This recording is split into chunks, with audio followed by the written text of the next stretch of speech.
어떻습니까? 실제로 낙동과 가까운 마을에 살고 계시지 않아요? 네. 주민들이 느끼는 어떤 그 녹조에 대한 불안감 이런 것들이 정말로 그렇게 큰가요? 사실 2024년 이전까지는 굉장히 좀 일반적으로 이 문제를 환경 일반적인 문제로 바라보는 것 같아서 굉장히 좀 안타까웠고요. 근데 이제 2024년에 이제 우리가 다 기억하시지만은 낙동 강물 조사부터 시작해서 수돗물 그리고 대기 농산물 이렇게 조사가 결국 대기까지 확장되면서 24년도에는 인체 조사까지 가셨습니다. 그 인체 조사 결과가 2024년도에 나왔습니다. 이 조사 결과가 나오면서 사실 주민들의 반응은 굉장히 급격하게 변했습니다.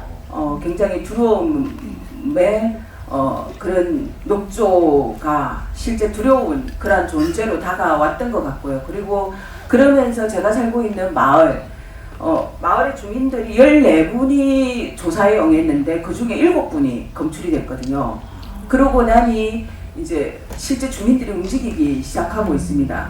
국정기획위원회에 서명을 받아서 직접 이제 녹조 문제를 해결해 달라라고 하는 그런 요구 사안도 지금 보내고 있고 마을 안에서 녹조 문제를 어떻게 해결할 것인지 하는 그런 대책 모임들도 가지고 있고 그래서 실제 이제 저희 같은 경우에는 그렇게 움직이고 있는 그런 창원 같은 경우는 굉장히 좀 활발해졌습니다. 인체에 이제 검출된 게 굉장히 크게 다가오고 있는 모양인 것 같습니다. 네네. 영화를 보면 이제 지자체들이 취수구 공사를 해야 이제 수위를 낮출 수 있고 그래야 이제 도를 개방할 수 있게 되는데 지자체들이 이걸 막고 있다는 얘기가 나오지 않습니까? 이 문제 가지고 지자체랑 좀 소통을 해보신 적은 없습니까? 실제 이제 저희 같은 경우에는 함안보하고 합천보가 실질적으로 이제 취수원이 위치하고 있는 상류에 있는 보들이고 이 보로 인해서 녹조의 영향을 실질적으로 받고 있기 때문에 굉장히 좀 절실합니다. 절실해서 농민들을 직접 만나는 작업들도 굉장히 빈번하게 하고 있습니다. 그러면 이제 저희가 느끼는 건 그렇습니다. 좀 안타까운 게 문재인 정부 때 저희가 가장 안타까운 게 현장에서 저희가 주민들의 목소리 들어보면 사실 물 이용에 문제가 없으면 된다라는 게 농민들이 가지고 있는 일반적인 입장입니다.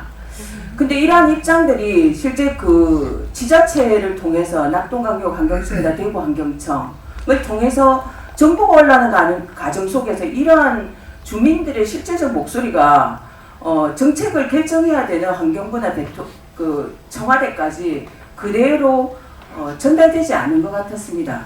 왜곡되고 있는 거죠.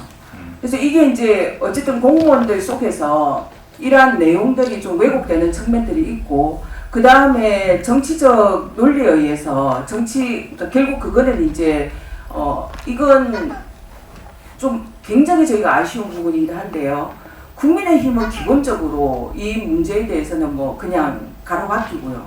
근데 저희가 이제 믿고 의지하고 가야 될 건 그 당시에 여당이었고 여당의 국회의원들조차도 이 부분에 있어서 공약을 내건 정부의 여당이었음에도 불구하고 이 부분에 대해서 그렇게 적극적으로 나서지 않았다. 결국 이러한 정국 속에서 정세 속에서 정치 뭐 선거가 있을 때마다 지방선거, 총선 그리고 여타의 사항들, 뭐 정치적 사건들 있을 때마다 계속 정부, 환경부와 청와대는 입장을 계속 누르는 이런 모습들을 현장에서 봤습니다.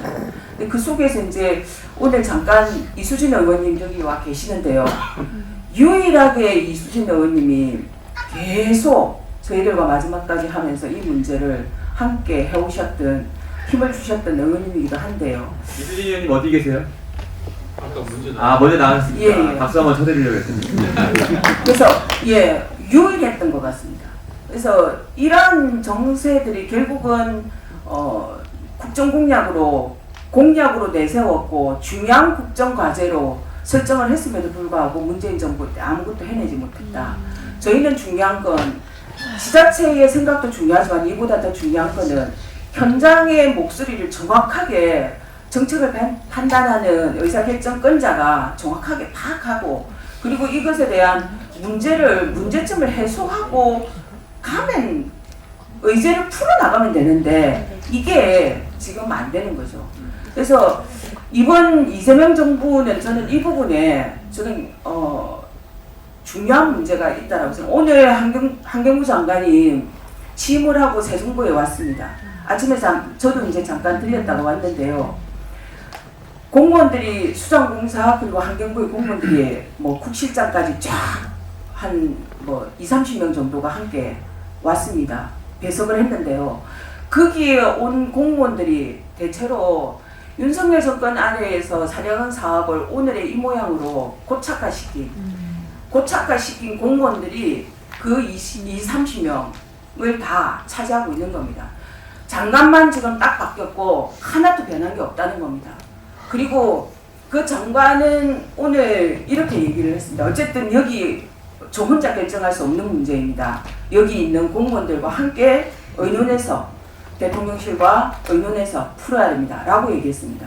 이런 얘기를 듣는 순간 또 소름이 끼쳤습니다. 이거 또 문재인 정부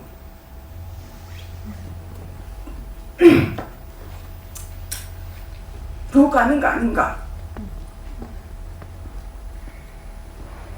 그래서 저는 공약이고 그리고 이것이 국정기획위원회를 통해서 국정과제로 된다면 이건 해야 될 일입니다.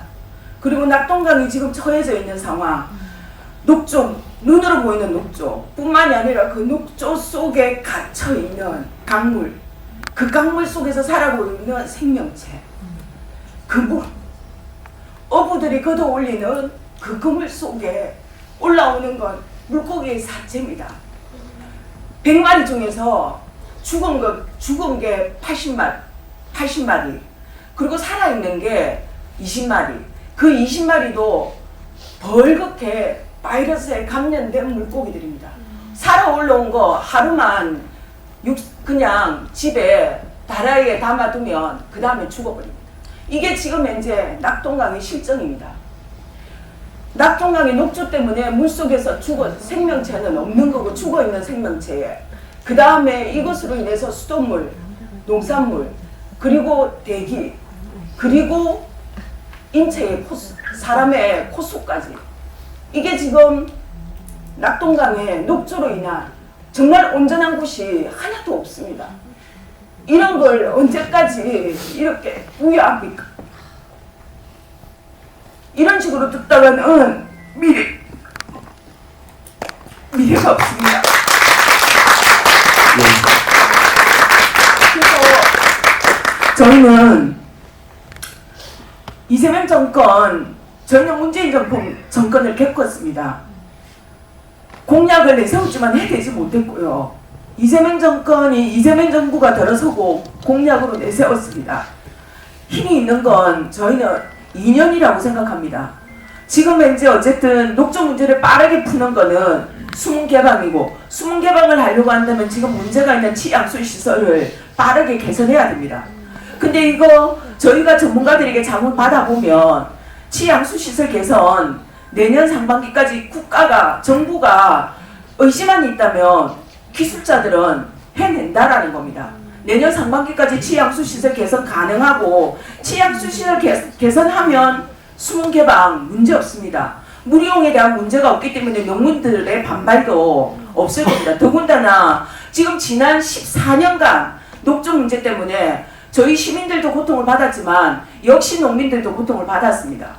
함께 문제를 겪고 있기 때문에 저희는 이번만은 수문 개방에 대해서 치양수 시설에 대한 문제 해결된다면 농민들도 크게 반대하지 않을 거라고 봅니다. 여기에 이재명 정부가 좀 힘을 내고 갔으면 좋겠습니다.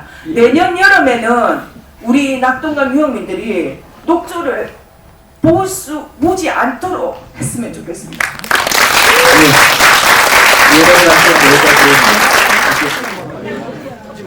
네 분 한번 화이팅 한번 외쳐주십시오. 화이팅. 하나, 둘, 셋. 화이팅.